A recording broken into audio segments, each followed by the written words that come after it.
Friday, May 19th, and it must be time for another legislative update from your North Carolina Medical Society.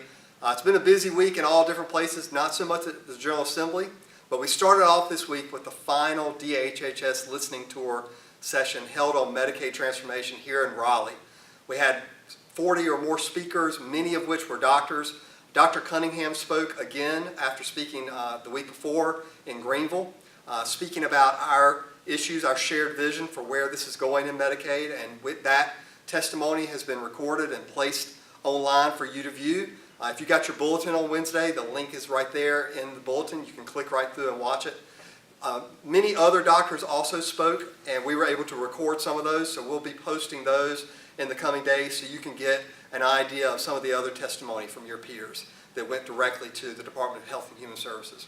Remember that there's still time for you to write in your own personal comments to the Department of Health and Human Services on Medicaid transformation before May the 25th. You can email those directly to them. You didn't have to attend one of these listening sessions to make sure that your opinions were heard. So take the time and do that sometime soon before May 25th comes up. In the middle of the week, we did see a lot of activity behind the scenes at the General Assembly, because remember that the budget had just come over from the Senate, and now the House has been kind of dismantling it, looking at what the Senate did, trying to make their own decisions about what they're going to do.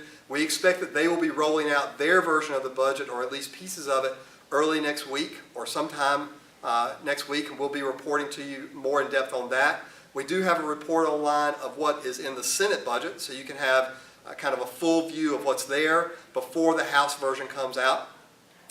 We think that they are on track for being done sometime at the end of June, hopefully before the July 4th holiday. So that gives you a little idea. If you're planning on coming for a White Coat Wednesday, you're probably down to 5 or maybe 6 more weeks of available times to come and participate in actually seeing the process and seeing your legislators here in Raleigh before they take a summer break, hopefully by July 4th.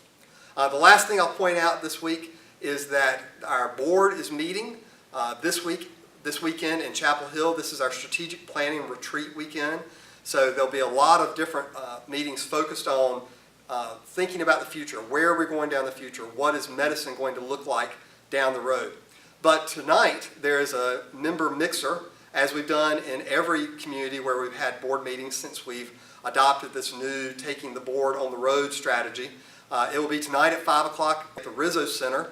And anybody in the area, Wake County, Durham, Orange, if you're seeing this video and you have time, stop by, check in with us, see some of the board members and say hello, even if you don't have time to stay very long. We'd love to have you come by and just tell us what's going on in your world. That's all we've got this week. Like I said, not a lot going on. We'll expect that next week will be much busier with the budget and the STOP Act and other things possibly coming up. Remember that you should be reaching out to your legislators and talking to them about those scope issues. We said that nursing and optometry are both still very big issues, and you need to be making those personal contacts that we've been working on all year long. So make sure you're doing that this week, and we look forward to giving you a full update next week. Have a good one.